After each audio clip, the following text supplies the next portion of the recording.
وہ تو اس کو قبول کرتے ہیں، اور اس سے کنارہ کشی تو صرف وہی اختیار کر سکتا ہے جس کی فطرت ہی سلیم نہ رہی ہو بلکہ وہ مسخ ہو چکے ہو۔ تو فرمایا دین ابراہیمی تو وہی دین توحید ہے جس کی دعوت اسلام بھی آج دے رہا ہے، اور حضرت ابراہیم علیہ السلام تم سب کے مشترک بزرگ مانے جاتے ہیں۔ سب سے مراد یہاں پر یہود، نصارہ اور مشرکین۔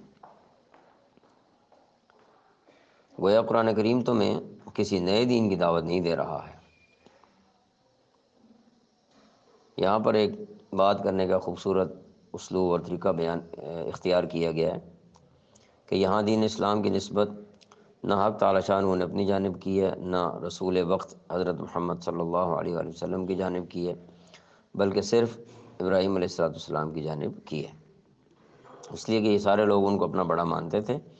تو فرمایا کہ ان کا جو لایا ہوا دین ہے اس سے تو منہ صرف وہی موڑے گا جو اپنے کو کسی بے وقوفانہ چیز میں مبتلا کر چکا ہے۔